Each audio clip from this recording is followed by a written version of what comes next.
This is a series of short videos, each covering a different aspect of the Train Sim World CSX Heavy Haul Public Beta.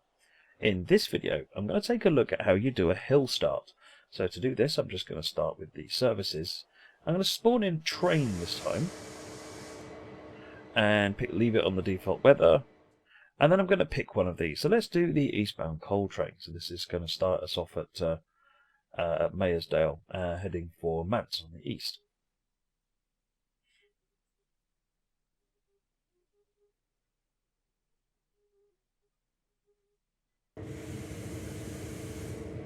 Okay, so we start here. We're actually on an up gradient, and what we need to do is get this train moving. So the first thing we're going to do is put it in forwards.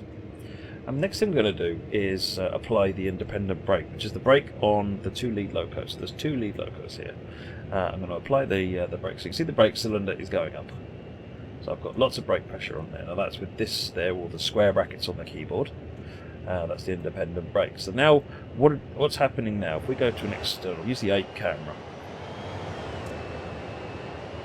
These two locos have now got their own brakes firmly set on, and there's also the train brake still applied on the rest of the train. So if we now come in here, this is the head of train device, and this tells us what's going on at the back of the train, as reported to us by the end of train device. So if I now press the semicolon key and release the automatic brake, you can see that the brake pressure at the rear of the train has already started to go up. Now we just need to wait for that. Once that's gone up by a couple of pounds, we should see this tell us that the rear of the train is moving. There you go, this is already moving. There you go. So the rear of the train is now falling backwards gently. In fact, it's now sprung out and it's gone back to zero. So now the rear of the train is free moving. We can now get going. What this means now is I can release the independent brake, put a little bit of power on, and then as this brake cylinder releases, so we'll gently start to pull forwards, and immediately you can see the rear of the train is moving as well.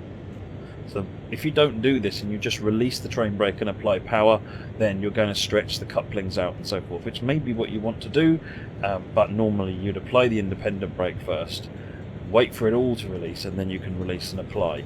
If the train is heavy and can't be held on the independent brake, then you may need to get moving more quickly. But there you go, that's a very simple hill start, and it also gives you a little bit of an insight into the head of train device and how that's telling you what's going on at the rear of the train. Thanks very much for watching. If you've enjoyed this video, don't forget to hit the like and subscribe buttons, and do leave me a comment if you've got any feedback. Thanks very much.